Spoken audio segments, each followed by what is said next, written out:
Hello everyone, welcome back. In this video, we will write and understand our very first Thumb-1 program on the ARM7 TDMI processor used in the LPC2148. At first, we need to create a new project. So let me click on project and new microvision project. Provide any name and click on save. Here I get to choose my microcontroller. So I'll choose LPC2148. All its details are specified here. I don't want any startup file to be added, so I'll click on no. Previously I had closed my project window, so I'll open it. Now I can see my target created. If I click on options for target, I can see my chosen microcontroller and all other details here. As of now, I'll just close it. Now I'll create a new file and I will save it as my thumb.asm. This is the location where I'll be writing my actual code.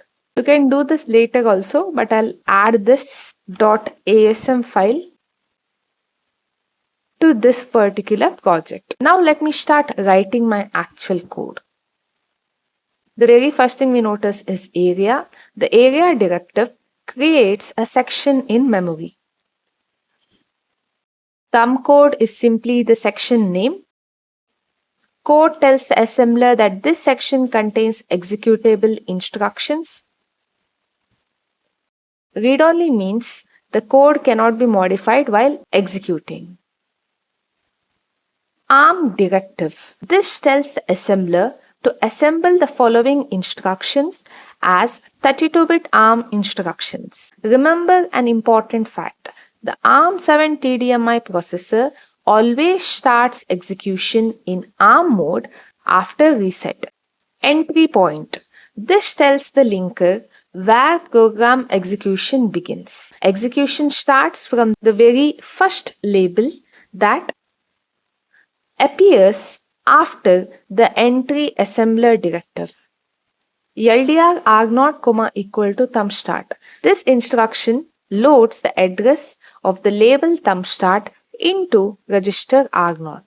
The next instruction we write is branch and exchange followed by register R0. When this instruction executes, it performs two actions. First, it checks bit 0 of the value stored in R0. Since we have a thumb label here, obviously the bit 0 of the address loaded into R0 will have the bit 0 set as 1. The extra 1 is not the part of memory address. It simply tells the processor execute this code in thumb mode. Next we have the thumb directive. This is not a processor instruction, it's an assembler directive. It simply tells the assembler from this point onwards, generate 16-bit thumb instructions. The processor itself entered thumb mode because of the BX instruction. Next, we have the label associated with our actual thumb instructions. Every instruction from here is assembled as a Thumb-1 instruction. The very first instruction we have is move followed by a suffix yes, and then we have some register. Let me take R1 and then #10. This instruction loads the value 10 into register R1. You can see the suffix yes, so you clearly know that this instruction will update the CPSR. The next instruction we have is move with the suffix yes followed by R2, #20. So I'm loading a value 20 into register R2.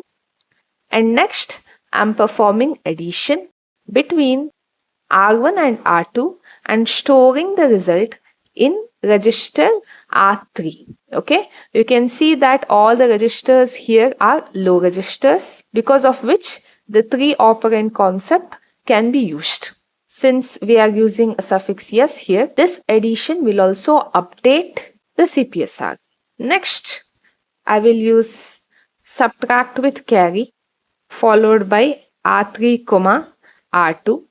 What this will do is it will perform R3 minus R2 minus of 1 minus carry. Next instruction we have is add arg9, R3. Okay, so whatever the content in R3 will be added with the content of arg9. We have not initialized arg9 anywhere, so its initial value will be 0. So 0 will be added with whatever is the content of R3. If you notice here, suffix yes is not used because we are performing addition which involves high registers. Whenever high registers are included, we can't use the suffix yes. We have an infinite loop. So as soon as control reaches here, it gets stuck here in this infinite loop. And finally, we end this file with the assembler directive end. Let me open my build output window and let me try to build this particular code. I can see one error. What is it? Flag preserving form of this instruction not available. What it actually means is I'm supposed to add a yes here. We have already learned about this in the theory that while we work with all low registers, that is whenever we try to execute any instruction in Thumb, with the help of low registers, you should always use a suffix yes. Okay, so now when I try to build this particular project, I can see that there are no more errors. Notice one thing very clearly here. Labels start at the very first column, but any assembler directives or actual instructions will start from the next column. Okay, if you want, I will increase the space here. Okay, it works even if there is just one space, but to make it more visibly clear, I have added more space. Okay, so I'll build this project and now I'll start debugging. The very first instruction is loading the address associated with the thumb start. If you notice here, the actual address of thumb start is 8 because if you notice, this particular instruction, which is the first instruction under the label thumb start, is stored at an address 8. But when that is loaded into the register, automatically adds a +1 to the address getting loaded into register arg0.